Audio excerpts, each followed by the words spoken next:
Re-Zero, Arc 7, Chapter 54, The Utopia of Chaosflame.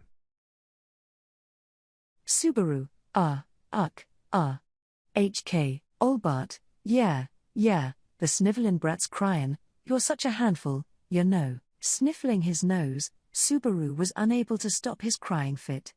With the boy latched to his back, Olbart gave a shrug of his shoulders, with nothing else to do but scratch at his cheek with a finger. It had been a dreadful experience, those 10 seconds of despair that had happened to Subaru, and the 11th second that followed after overcoming that despair to get here. Just how many deaths had he experienced? Through despair and heartbreak, it was a miracle that his worn-down spirit seemed to not have completely vanished. But after such a hellish experience, he had finally reached the end. Louis, you clinging to Subaru's arm as he cried without end, Louis groaned. Not that she'd had the same experience as Subaru, that of trial and error repeated more times than he could count, but Louis had suffered the same fate as Subaru many times over, having lost her life. Jumping onto Olbart's back in order to reach such a flimsy victory would not have been possible without her presence. Subaru, I don't get you, Louis, Subaru, but without you, it wouldn't have been possible. Thank you. Those were the feelings in Subaru's heart, albeit in a complete chaotic mess. He knew that Louis was guilty of various things, he knew in what way he and her were connected. He knew it, yet he was still overflowing with feelings of gratitude, and it was not only Subaru's gratitude that was overflowing. Louis, Subaru, Louis. The dam's burst was sudden. Having heard Subaru's faltering words of gratitude, tears slowly welled up in Louis's big round eyes, then trickled down her cheeks in the blink of an eye. Pling pling, tears fell down Louis's cheeks, with such momentum that she did not know how to halt their course. Subaru, Louis, you're crying, you're really crying. Louis, you. Louis herself knew she was crying, yet did not attempt to stop or wipe away the tears that streamed down her face. All the while, she remained clung on to Subaru's arm with a desperate look. One would have expected her to stop so she could wipe away her tears. Subaru, your face, wipe it, you idiot. Seeing Louis cry like that, Subaru, who had tried to soothe down his emotional swings, was likewise on the verge of it himself. The tears that had been shed, the visible sobs, were by now innumerable. It was like the pair made up of him and Louis would, at this rate, be crying forever and ever, without being able to stop. Yorna, well done, you did your best, you too. Subaru, Yorna, however much you cry isn't an issue. I'll allow you to do it, as the lord of this demon city. Long arms extended from behind Subaru and Louis, and tenderly embraced them. The warmth and softness of those words made Subaru's eyes widen in surprise. He became entranced by the beautiful profile near him. With long eyelashes, vermilion lips, and glimmering azure eyes that put one at ease, no matter the troubles and suffering, it was so sublime that it enthralled those who laid eyes upon it. He already knew what type of person the owner of those eyes was. Therefore, he knew that in her words and warmth both, there was kindness devoid of anything untoward behind it, because he knew that even if he entrusted everything to them, he would be forgiven. Subaru, Louis, wow. Wow. Yorna, there.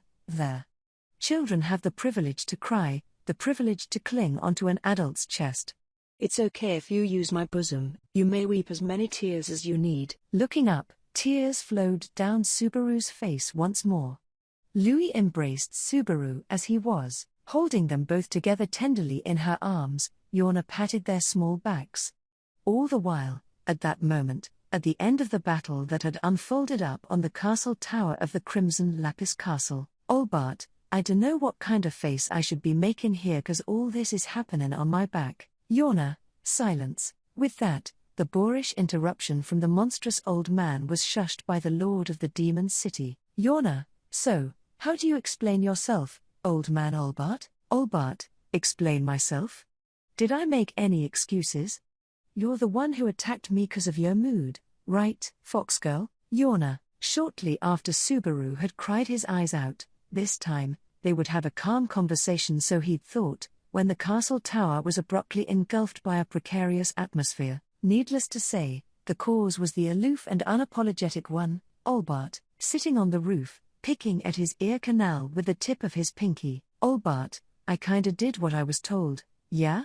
Well, I did try to use a few loopholes, but look, that boy called us even, ite? Subaru, uck.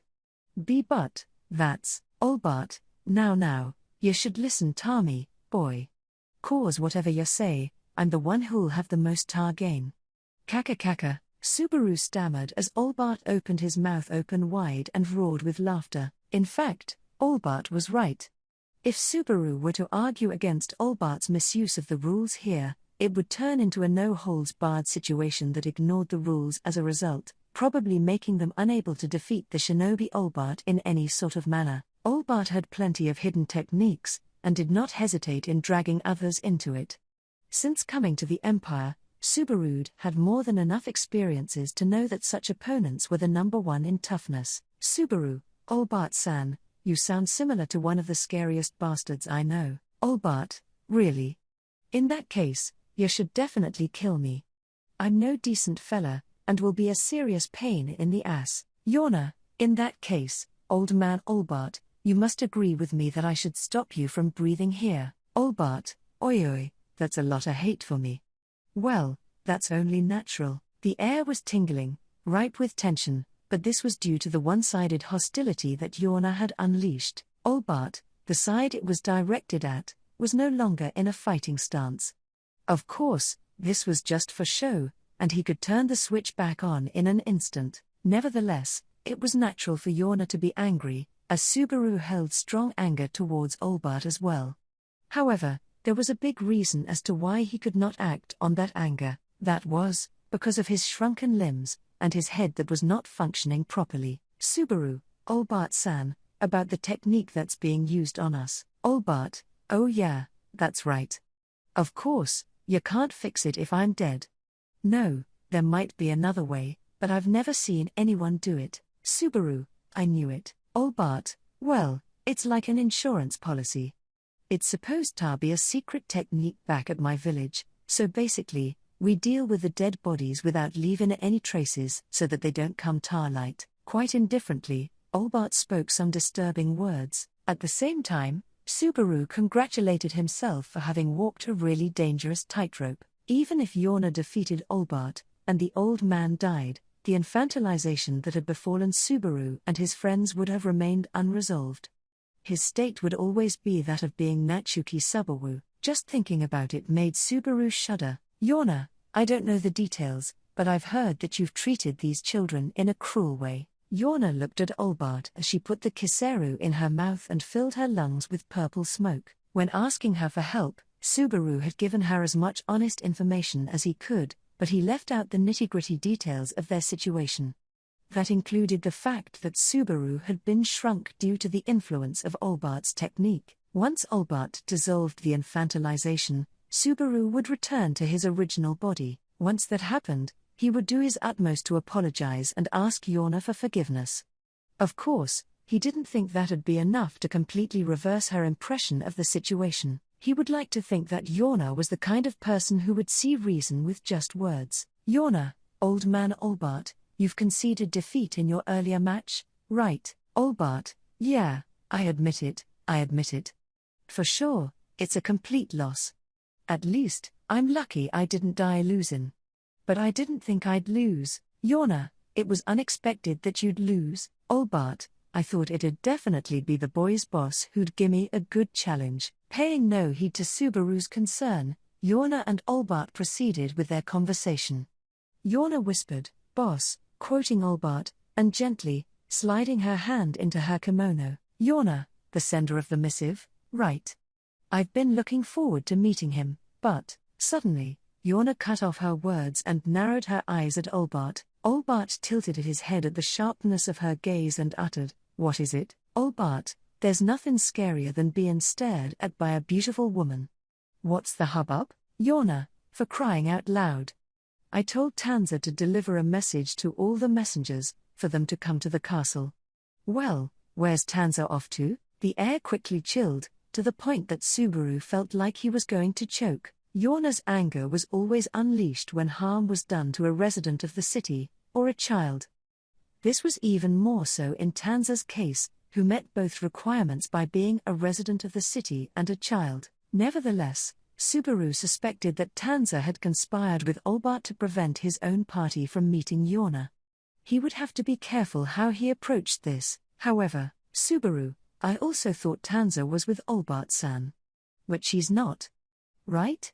Is she hiding under some tiles or something? Yorna, the castle's insides are much like my own. There's no chance I'd miss someone entering or hiding within it. Subaru, right. Yorna-san's technique is amazing. Hearing Yorna's self-assured answer, Subaru flinched at her unusual nature. After wincing, Subaru realized that he and Louis had trespassed the Crimson Lapis Castle via the teleport, and that Yorna had found them immediately afterward. At that time, Yorna had stated that she was walking through the castle and found them by chance, but he guessed that was just a ruse.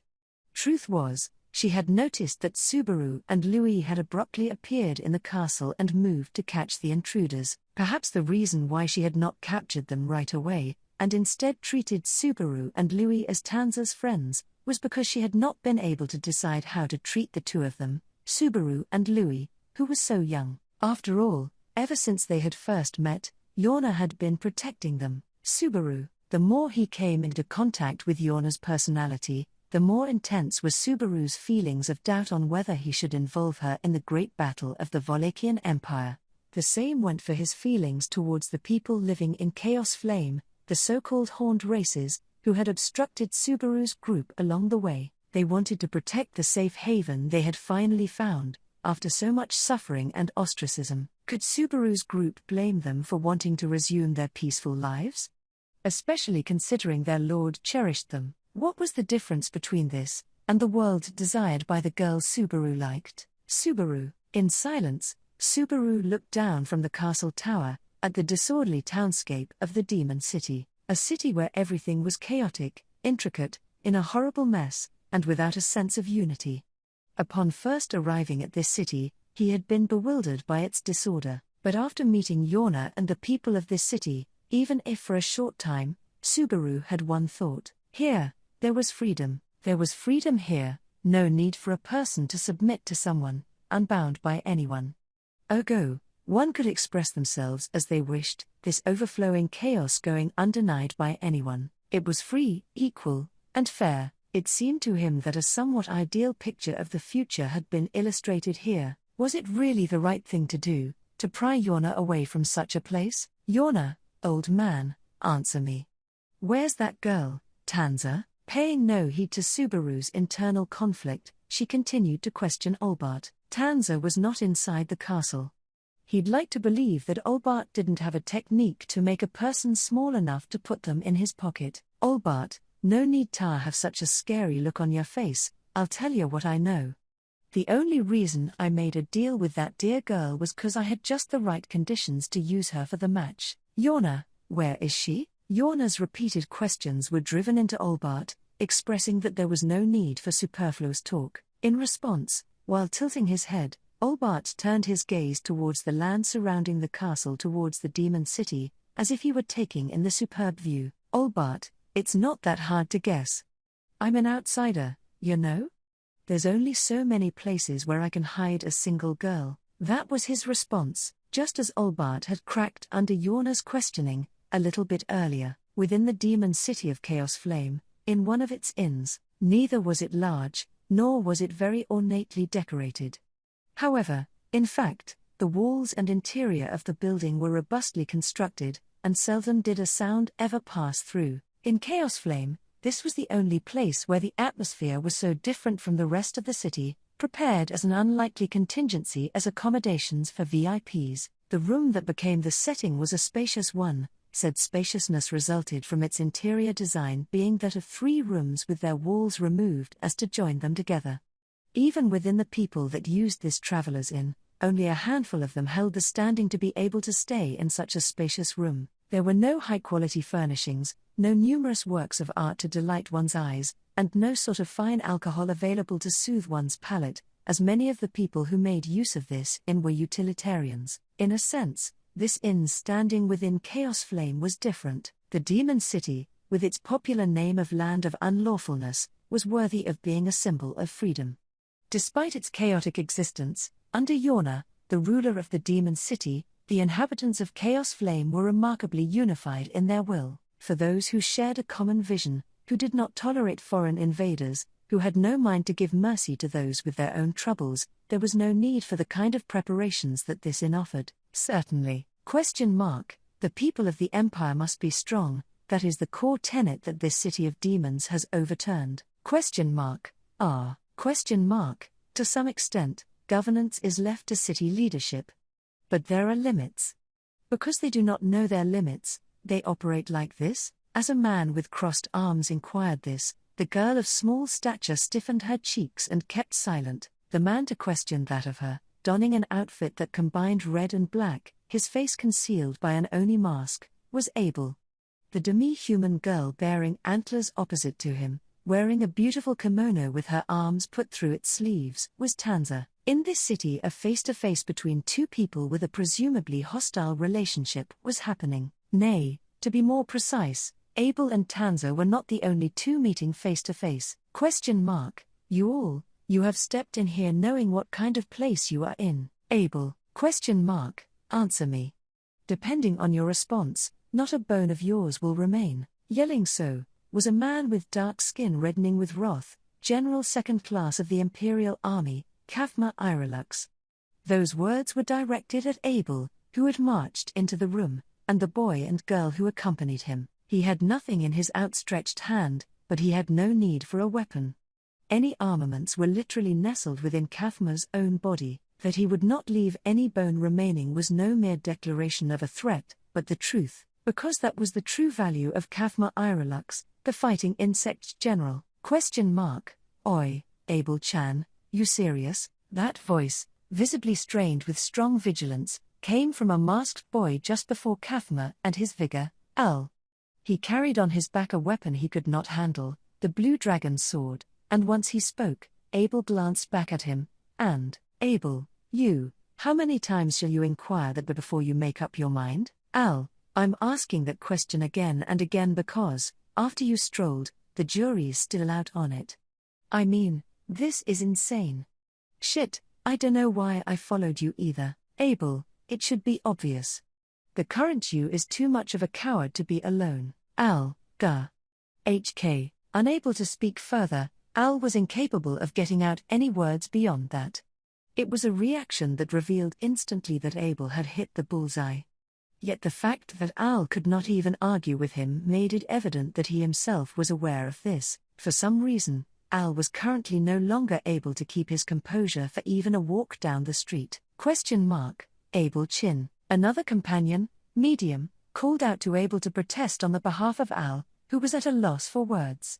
Medium, who walked alongside Abel with much effort, was protecting the now useless Al. However, her facial expression appeared to have somewhat of a strong gloom to it. All of this and more had happened after becoming separated from Subaru and Louis midway through. Medium, I don't think that's a very nice way to put it. Abel, do you think, in this situation, we shall reach a mutual understanding with roundabout words?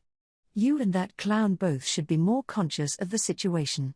One erroneous move, and, just as declared, not one bone shall remain. Medium, all the more reason.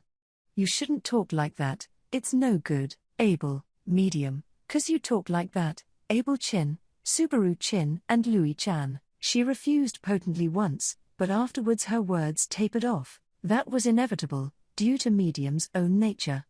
Albeit she wished to blame Abel for all the problems that had arisen, she was far too compassionate to do that. She understood clearly that her own attitude and gaze had been the factors that had driven Subaru and Louis to the brink. That, in turn, was likely a result of the education her brother had given her. In any case, Al and Medium both were dysfunctional. Abel, ergo, we do not intend to quarrel either. Put down your arm, Kafma Irelux. Kafma, are you insane? You did not answer my question, just being stubborn in trying to follow your own will. With that conduct, do you believe yourself to be a king? Abel, you are not far off the mark. Kafma, you Kafma's eyes became bloodshot, his anger, as someone with high loyalty towards the Emperor, reaching its limit. By chance, Kafma came half a step short from coming into contact with the truth regarding the true nature of Abel's identity. That was the strength of the effect of cognitive disruption held by the only mask obtained in the Shudrakian village. In rough terms, with the exception of those whom the wearer intended to reveal his true identity, and those already possessing absolute certainty regarding the true identity of the one donning it, no one was able to see beyond the effects of the mask. In other words, Kafma, enough, I cannot take any more of this farce of bringing kids along. Regardless of what happened yesterday, ? Calm down, Kafma Irelux, filling his arms with strength, the tattoo patterns on Kafma's arm writhed. That impulse of his was stopped dead in its tracks by a voice behind him. Kafma's eyes widened as he turned around. There, at the back of the room, the figure of a good-looking man sporting onyx hair was located, sitting leisurely in an armchair. With black hair and black eyes, his dignified and exceptionally well-defined face was as if it saw through anything and everything in its path, unwavering in front of those uninvited guests. Truly, Abel was impressed with how well the mask had been made. Paying no heed to Abel's admiration, the handsome man in the back looked at each of the three, Abel included. ? There is no hostility within them. At least, in these circumstances, Kafma, but, Your Excellency. The insolence of this person, to not display their face before Your Excellency, not to speak that a feeling of reverence is not being displayed altogether, is that of a scoundrel's. Moreover, coming along with children. ? What about it, Kafma? No, coming with children in tow, makes very little sense. Kafma, unable to hide all of his pronounced bewilderment, fought his anguish as he rubbed his temples. To begin with, the man named Kafma had a bad habit of taking things too seriously. It was one thing to take things in earnest, but it was another to add to the room's worry. With his excess of seriousness as pretext, he had rejected a position as one of the 9 divine generals for feeling himself unworthy.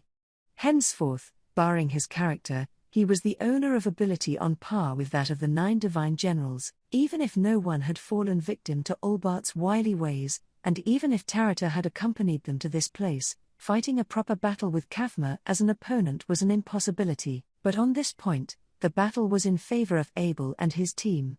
That was, Abel, I apologize for disturbing your sleeping quarters, but my business is with the girl there. At the present moment, I have no intention of bothering myself with you, girl, nah. HK, ? Ho. This one does talk up a big game before me. I shall commit that face and that voice to memory. Even more so if you truly are related to the envoy we happened upon at the castle tower yesterday. Abel, snorting, Abel touched the chin of the Oni mask while his opponent stared back at him, the one who Subaru had labeled a false emperor, and whom Abel knew as Chaisha Gold, now assuming the form of Vincent. Right beside Abel, Al and Medium carried complex frowns. The pair, as they were excluded from the effects of the cognitive disruption, were witnessing an exchange of words between Vincents possessing exactly the same voices. The disguise of the white spider, Chaisha, was flawless. With his voice and his conduct, there was no one else in the world that could perform a substitution of Vincent Volakia as skillfully as Chaisha Gold. Rather, even contradictory thoughts such as him being more like Vincent than Abel was, could arise. However, Abel, I have heard about how you responded to my subordinates. For the stern Emperor of Volakia, you have been considerably magnanimous in forgiving the disrespect of an impudent woman. Vincent, even so, I am not enough of an eccentric to deal with people who do not know their place. But, if I properly recognize their relative value, they shall be treated accordingly. At any rate, Vincent responded to Abel's sarcasm, and once there was a pause in the former's words, their gazes intersected in midair, then their lips moved simultaneously. Abel and Vincent, the people of the Empire must be strong, indeed. That was the philosophy of the sacred Volakian Empire, their symbolic way of life. The answer, from the once fit as emperors of Volakia, that dealt adequately with those who had displayed a will to oppose them, could be said to be nothing but a magnificent one indeed. Even if Abel had been asked the same question, he would have given the same answer, no matter what laid within his heart. Vincent, Kafma, that girl there? Kafma, Yes. Master Olbart requested of me to keep her at the inn. Said Master has since gone out into town, and has yet to return. Vincent, I see. Kafma responded with an awkward look on his face, and, nodding at his reply, Vincent's gaze now turned to Tanza. The little girl, a tiny being in the corner of the room, let out an ah as she attempted to devote herself to her duty and at least conceal herself, but her shoulders trembled at the sight of the one looking down from the pinnacle of the empire. Tanza's reaction could not be described as neither timid nor frightened. Vincent, taking that in as inevitable. Vincent, Olbart's involvement, yesterday's agreement with Yorna Mishigya. In addition, the one associated with yesterday's envoys has appeared looking for you, no less. I get the sense of the overall picture. Tanza, aye. Vincent, excuses are unnecessary. Of course, Olbart shall relay to me what happened in your stead, as I am not your master. Additionally, neither am I your enemy. Tanza, Vincent, once you have initiated a battle, it is fine to fight it to your utmost earnestness, till the very end. Hence whether your destiny is to burn or not, remains your decision. Indifferently, Vincent declared to Tanza that he would not provide any further protection. If one were to believe, however, that this had made Tanza feel the despair she had abandoned, that would be a mistake. Tanza, dwelling in Tanza's round eyes was the same light, perhaps the same flame of determination, the same beacon that dwelled at the time she had decided to take on that battle, that challenge. That Tanza's life, as someone belonging to the horned races, had never been peaceful nor cheerful in the least, was a simple, yet plausible guess for Abel. Not to mention that, on the matter of the dear people from Chaosflame, that race had been the root cause for a rebellion raised by Yorna Mishigya previously. Rather, it would not be surprising if Tanza herself was related to any of those casualties. Tanza, Vincent Summer, I apologize for the inconvenience.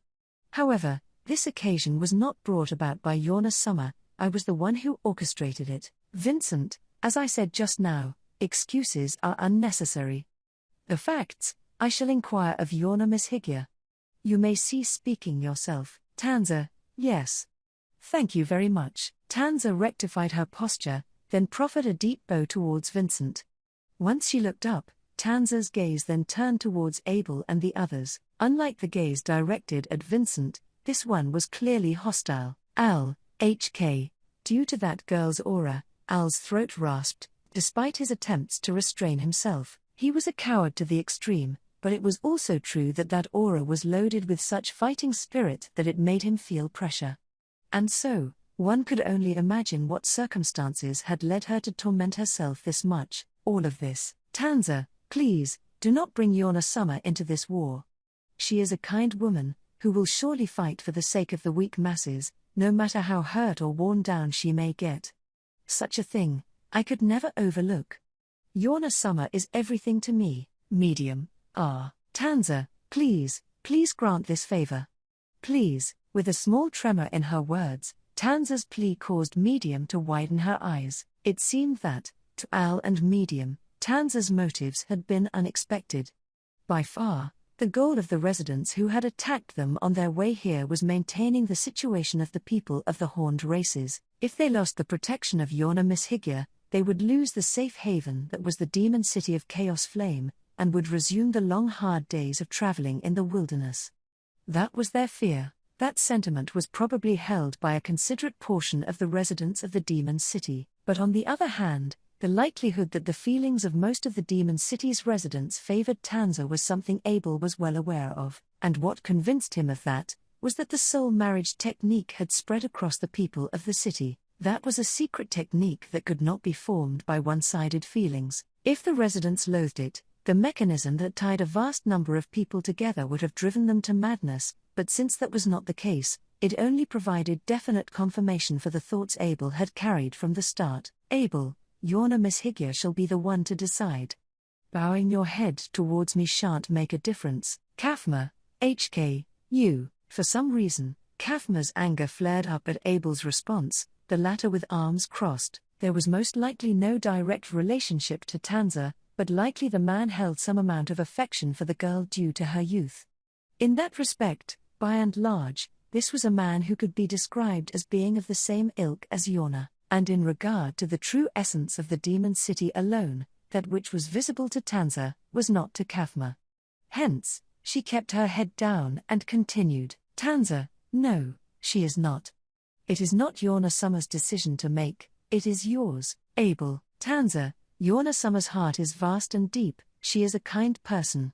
And, we attendants can only gaze at that unbelievably far dream, unable to help plot the means to grant that dream. You must possess them, surely, Abel. The missive for Yorna Miss Higya, are you aware of its contents? Tanza, no. Having shaken her head, Tanza denied Abel's suspicions. However, Tanza ceased shaking her head in front of him, instead casting it downward with a terribly fragile expression on her face. Tanza, still, I understand. Ah, to witness Yorna-sama with the face of a maiden, for the first time. Abel, the face of a maiden, is it? Tanza, Yorna-sama, responds to the love directed at her.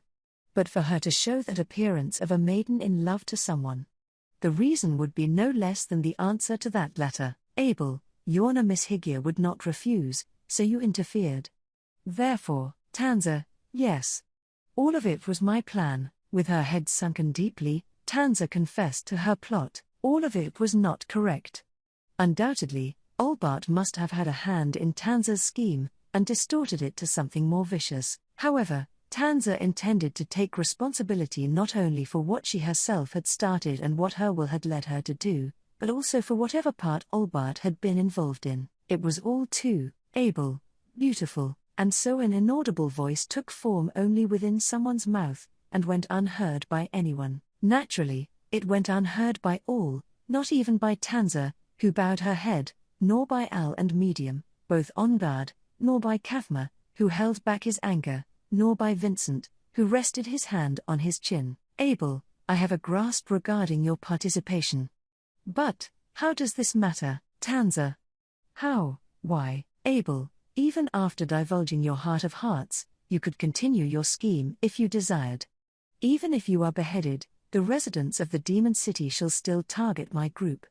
No, if you are beheaded in the first place, Yorna Miss Higya's cooperation shall not be obtained. Tanza, Abel, or perhaps, having your own head lopped off was a measure you were willing to take? Casting her gaze downwards, a slight tension ran up Tanza's neck.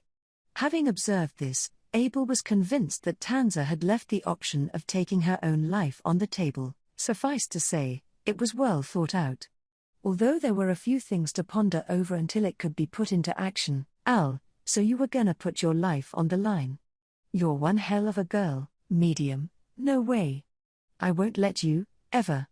You won't let her, will you, Abel Chin? At the revelation of the extent of Tanza's resolution, Al was at a loss for words, as Medium probed Abel, in case Abel voiced something contrary to her feelings. While the posture that Medium would adopt was something to be considered, it was a thought that may be regarded as meaningless. Abel, I should have already spoken such. If her own death is one of the measures she was willing to take, then taking her life would fulfill those plans.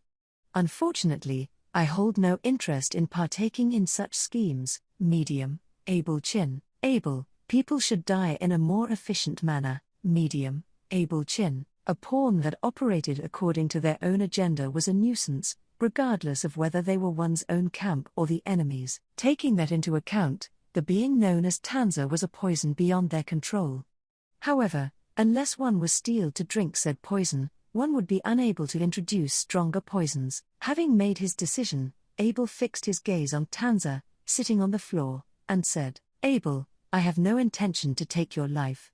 But, I shall you order to call off the orders you gave your brethren. Tanza, so then, about my earlier request, Abel, to not bring Yorna Miss Higya into this war, That is impossible. Tanza, HK, Abel made a clear, definitive statement, and Tanza was rendered speechless. From her point of view, it was the announcement of a future event that she wished would not pass, even if that meant that she had to sacrifice her own life. However, that was Tanza's misconception. And it was a hopelessly mistaken desire, because, Abel, even if I had not shown up, Yorna Miss Higya would have been engulfed in the maelstrom of war. That is the position she has taken, making it unavoidable. Tanza, what in the world do you see? Abel, I shan't speak to others of what is reflected in my eyes. However, I have measures for any possibility.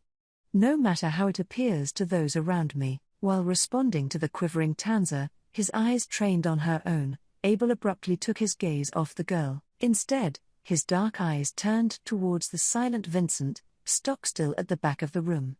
Now sitting atop the throne of the Emperor, was the false Emperor, Vincent Volachia. No matter what motivation he'd had to topple him from his position, Abel, my way of being remains unchanged. There is no altering that. My path towards retreat has been burnt down, a single path exists. You would do well to sear this into memory. Vincent, I shall keep that in mind. To Abel's words, Vincent quietly replied. That was all it took to inflame the atmosphere of the room, which lent the illusion of rising temperatures. In fact, everyone, with the exception of Abel and Vincent, was still, sweat beading on their foreheads. Abel, girl, Tanza, raise your face. After the standoff between the new and old emperor, Abel called upon the girl who regretted her lack of strength. Slowly, the girl raised her head with tears welled up in her eyes, as Abel sighed. Abel, from the onset, I did not call upon your mistress with the intention of wasting her. Her use requires thoughtful consideration, valuable assets must be made use of optimally.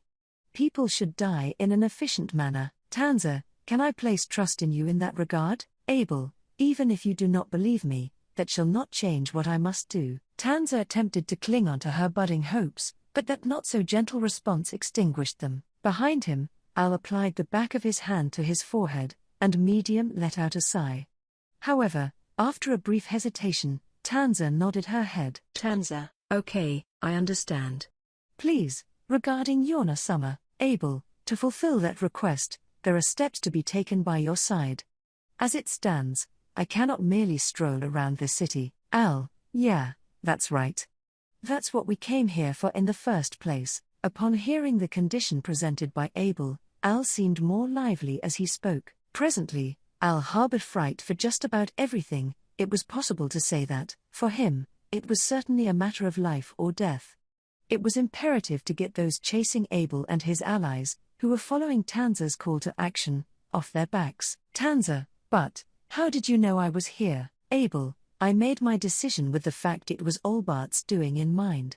Another possibility I considered was that of him hiding in the Crimson Lapis Castle, but given the deployment of the pursuers, the matter of distance took precedence. Tanza, Abel, above all, you need to back off, there are many lives currently in danger. Tarata was being hunted by 100 people, and they had pretty much been separated from Subaru and Louis as a result. Neither of them had their lives guaranteed, as long as they continued to be pursued by such hordes. Of course, Abel, alongside the powerless Al and the medium at half-strength who accompanied him, were no exception. In order to continue the match against Olbart, Tanza's capture was a top priority. Tanza, it is my loss, I guess. Abel, that much is obvious. But, there is no need to feel shame. Tanza, Abel responded only that much to Tanza's soul-muttered word, then turned his back to her. Without hearing an answer beyond that, Tanza blinked her eyes open in surprise. A voice then called out, girl, to Tanza's back. Tanza, Vincent, Summer, Vincent, as that one has spoken, there is no need to be ashamed. Tanza, but, Vincent, lost. But, that means you threw the gauntlet. Just as I hoped. Tanza, Vincent spoke those words while looking on at a distance, his chin resting in his hand, which caused Tanza to widen her eyes. However, as she lowered her head, the corners of her eyes slowly pooled with tears. While she cast her eyes downwards, shedding tears, those drops softly, gently fell, and, Tanza, Yorna Summer, I apologize. I was immature, and so, in a tearful voice, she apologized to her beloved master, and so, with a tearful Tanza behind them, Al, with this, can we assume that the attackers will back off for the moment? Abel, yes. Of course, it is possible Tanza's crying is part of a scheme against us. Medium, no way. That absolutely can't be. Medium, cheeks puffed out and in an imposing stance, lashed out at Abel's concern. At that menacing look, Abel closed one eye and traced his finger across the forehead of the Oni mask. Abel, so, it seems there has been no improvement in your condition, right? Al, Abel, if you become useless, I shall have no choice but to discard you mercilessly. Albeit you are Priscilla's clown, do not believe that it absolves you. Keep that in mind, Al, I get it. It's not like I wanna be like this forever. Receiving that glare and a cold-hearted judgment, Al responded through gritted teeth. There was no power in the voice of his response. Al's fear had not abated. But regardless of Al's physical and mental state, he would now be able to walk around. Medium, then all that's left is to resume the search for Gramps. Or would it be better to look for Tarata-chan? Or, Abel, if the goal is to regroup, it would be ill-advised for us to act. Tarata's eyes would find us much faster than we could find her. As for those fools, Medium, Abel. In any case, we shall stick to our plan of looking for Olbart. If we do, we shall find them in the process of looking for Olbart. That is, if we succeed in finding an abyss with a great view. Folding his arms, Abel murmured so, which made Medium widen her eyes in surprise with an huh? Medium, by any chance, Abel Chin, do you know where Gramps is hiding? Abel, I have a guess on the second hiding place, at the very least. Crimson Lapis Castle. Al, what are you saying? You mean, in that castle, Abel, Tanza's reaction. When I brought up the subject of the castle, she rapidly averted her eyes. Tanza herself was hiding in a traveling inn, but she must have known about Olbart's hiding place as well. Although, it is not certain that she even had an inkling about the third hiding place. The procedure for Olbart and Tanza's cooperation was that after Tanza delivered the message, Olbart would propose a game to Abel's group.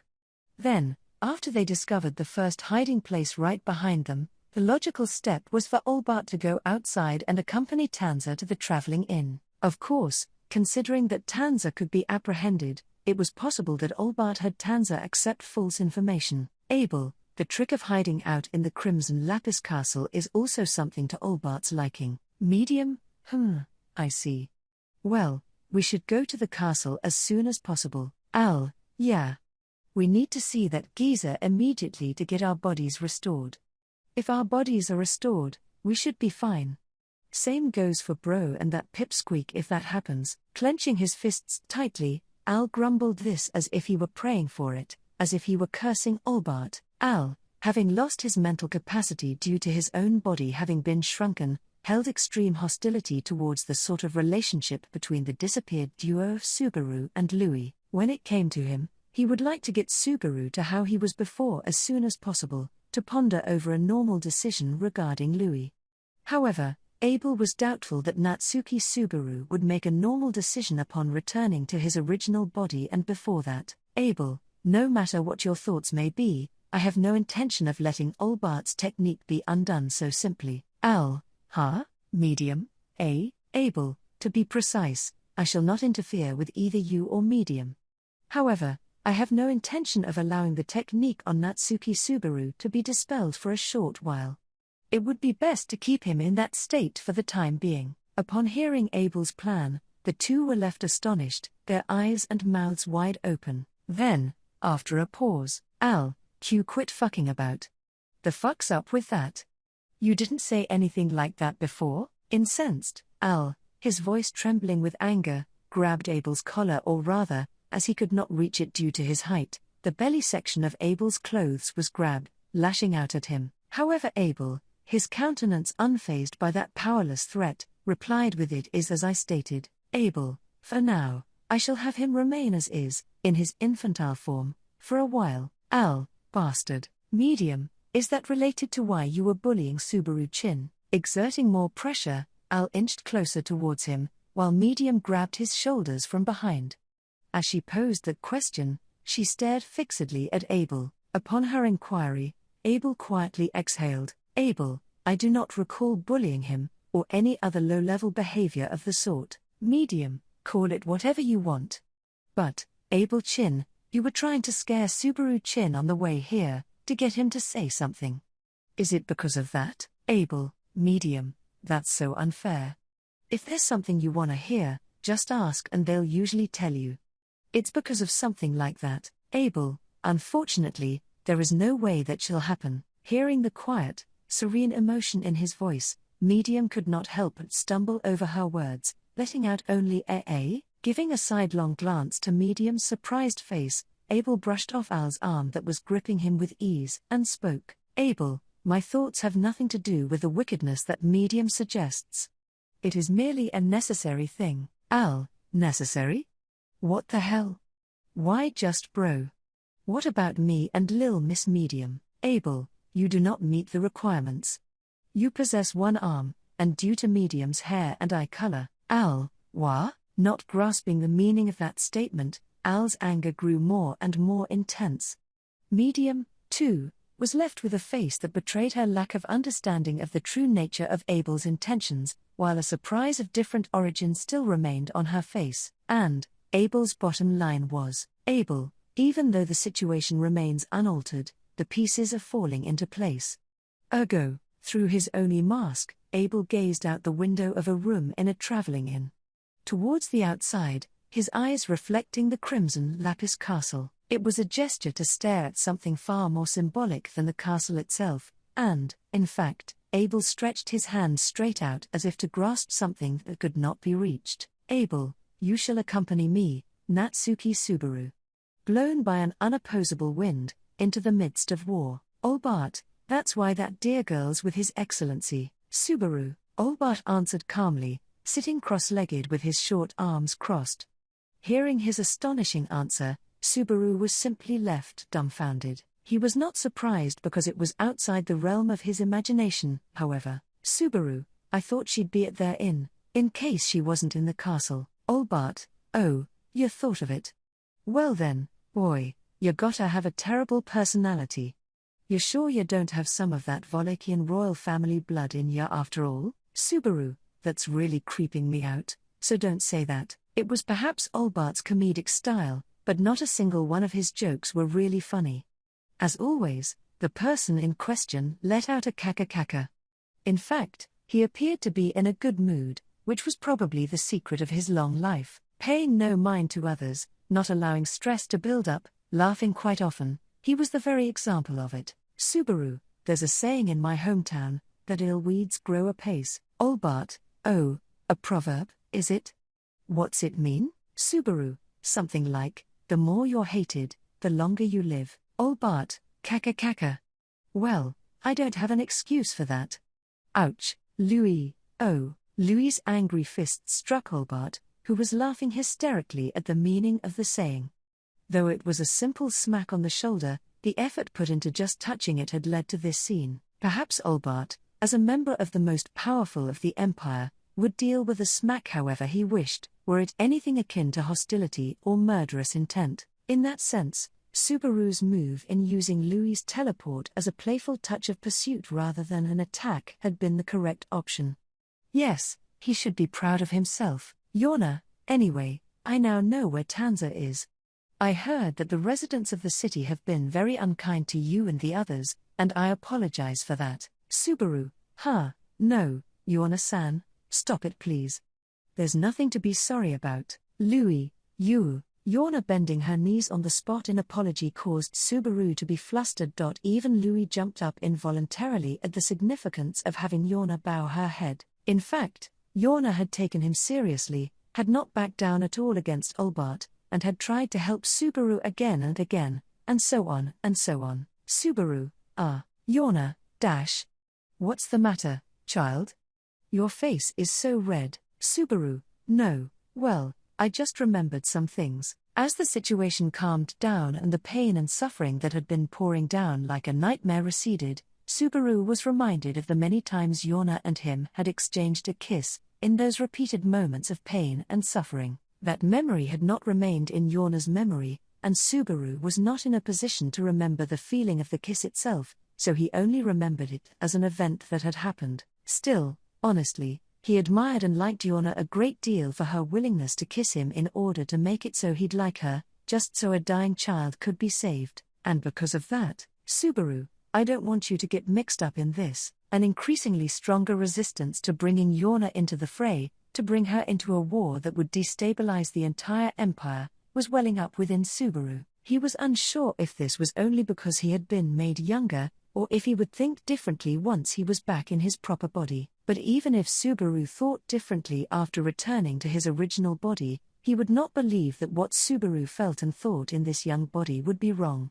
either, because if that was the case, Louis, wow, Subaru, I don't want to leave the answer regarding you to someone else completely, even if that person's my grown-up self. The question of what to do with Louis, the young girl who held his hand, was a question that Subaru's mind was not able to answer. If they joined Abel and the others, that was definitely an unavoidable subject. However, at the end of those 10 seconds of despair, there was one thing that Subaru could not help but feel. He did not wish to kill Louis or to permit Louis's death, that much was clear. Yorna, the restoration of the castle will have to wait. First, I'll go to see Tanza, Subaru, Yorna-san, about Tanza, don't be too harsh on her, but from Subaru's point of view, that was difficult to say. Even if he believed that she had her own agenda and thoughts, Subaru had not heard them. It was just that, Yorna, it goes without saying that I'd never scold her without asking her to explain herself. Moreover, if that girl's been overcome by her own feelings, I'd be to blame as well. Subaru didn't need to worry, the mistress of the Demon City knew what she had to do, because she was exactly like this, was probably why a great deal of people, Tanza included, adored her. Subaru hoped that if possible, once he returned to normal, she would not suddenly become cold. Subaru, I might cry if that happens. That was rather, seriously heartbreaking to imagine. Sincerely, he hoped it wouldn't come to pass. Anyhow, if Yorna could convince Tanza, the residents who had been chasing Subaru and his friends would withdraw. Subaru's critical second step would start from there. But, Subaru, there's nothing scarier than dying. He told himself that, after going through such a horrifying experience, things were okay. On top of that, Subaru also wanted to get out of the castle with Yorna. Olbart, wait, boy. Why don't turn your back? Or do you like yourself better now?